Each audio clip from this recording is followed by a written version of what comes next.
এই মাসের বা বিশেষ করে এই মাসের জিলহজ মাসের প্রথম 10 দিনের ফজিলত বা 13 দিনের ফজিলত, জিলহজ মাসের 13 দিনের ফজিলত নিয়ে আলোচনা করব ইনশাআল্লাহ।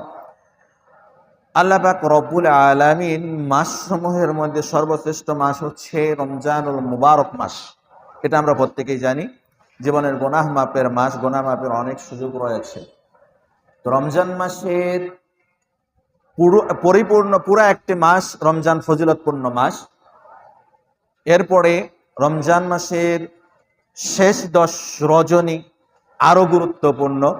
তবে তারপরে শেষ 10 রমজানে যেহেতু শেষ 10 রজনী সবচেয়ে গুরুত্বপূর্ণ, তারপরে যে মাসগুলো রয়েছে, যে ইবাদতগুলো রয়েছে, সবচেয়ে গুরুত্বপূর্ণ মাস হচ্ছে জিলহজ্জের প্রথম 13 দিন। জিলহজ্জের প্রথম 13 দিন। আজকে ঠিক আমাদের এখানে 2 দিন আগে চাঁদ উঠেছে, অর্থাৎ চাঁদ ওঠার, জিলহজ্জের চাঁদ ওঠার 10 দিন পরে আমরা কোরবানি করি।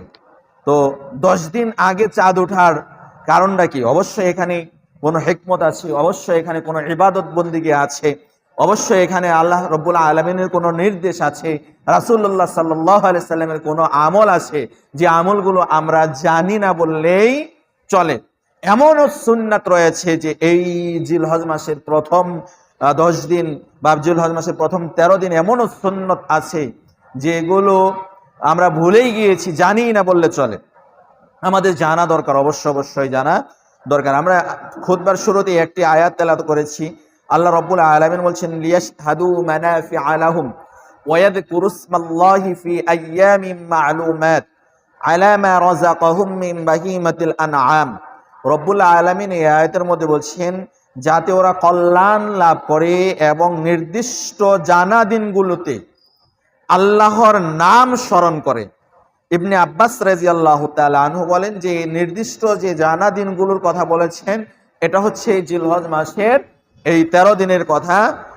আল্লাহ পাক রব্বুল আলামিন বলেছেন মা রাযাকাহুম মিন বাহিমাতিল আনআম, দিনগুলোকে, নির্দিষ্ট জানা দিনগুলোতে আল্লাহর স্মরণ করে, পশু হতে তিনি তাদেরকে যে জীবনকরণ দান করেছেন তার উপর। তো যাই হোক, সম্মানিত উপস্থিতি, মুসল্লিয়ান ইকরাম, এই জিলহজ মাসের নবী সাল্লাল্লাহু আলাইহি ওয়াসাল্লাম যে আমলগুলো করতেন, আমলগুলো পাওয়া যায় নবী সাল্লাল্লাহু আলাইহি ওয়াসাল্লামের হাদিস থেকে। যে আমলগুলো পাওয়া যায় সেই আমলগুলো হচ্ছে নবী সাল্লাল্লাহু আলাইহি ওয়াসাল্লাম বেশি বেশি তাকবীর পাঠ করতেন, তাসবিহ পাঠ করতেন, তাহলিল পাঠ করতেন, এগুলো বেশি বেশি পাঠ করতেন। আল্লাহু আকবার, সুবহানাল্লাহ, আলহামদুলিল্লাহ। বিশেষ করে কুরবানির আগের 9 দিন আল্লাহ নবী সাল্লাল্লাহু আলাইহি সাল্লাম এই তাকবীরগুলো পাঠ করতেন। সুবহানাল্লাহ, আলহামদুলিল্লাহ, আল্লাহু আকবার, লা ইলাহা ইল্লাল্লাহ। কোন সাহাবী জিলহজ মাসের চাঁদ ওঠার পরে এই আমলগুলো উচ্চস্বরে তাকবীর দিতেন, উচ্চস্বরে তাকবীর দিতেন। শুধু উচ্চস্বরে তাকবীর দিতেন না, বাজারে গিয়ে উচ্চস্বরে তাকবীর দিতেন। কেন উচ্চস্বরে তাকবীর দিতেন? যেন ওর তাকবীর শুনে অন্য যে বাজারের মানুষজন রয়েছে, বাজারে সাধারণত মানুষজন বেশি থাকে, অন্য যে মানুষজন রয়েছে এই ওনার তাকবীর শুনে যেন স্মরণ করতে পারে যে না, আমাকে তাকবীর দিতে হবে। ওই যে শুনবে ও যেন তাকবীর দেয়। এভাবে তাকবীর দিতে হবে এই কয়েকটি দিন বেশি বেশি। আল্লাহু আকবার, সুবহানাল্লাহ, আলহামদুলিল্লাহ, এই লা ইলাহা ইল্লাল্লাহ, এই তাকবীর, তাসবিহ, তাহলিল, তাহমিদ, এগুলো উচ্চারণ বেশি বেশি করতে হবে। রাসূলুল্লাহ সাল্লাল্লাহু আলাইহি সাল্লামের আমল থেকে পাওয়া যায়।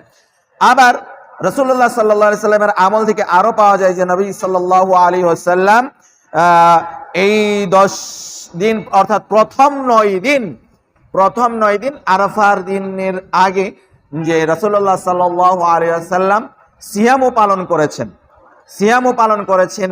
এই 9 দিন অন্যায় অপরাধ থেকে বেশি বেশি আমাদেরকে বিরত থাকতে হবে। যদি কারো সুযোগ সামর্থ্য থাকে সিয়াম পালন করবেন, বেশি বেশি সিয়াম পালন করার চেষ্টা করবেন, বেশি বেশি ভালো কাজ করার চেষ্টা করবেন। রব্বুল আলামিন এই কয়েকটি দিন একটু বেশি আমলগুলো বেশি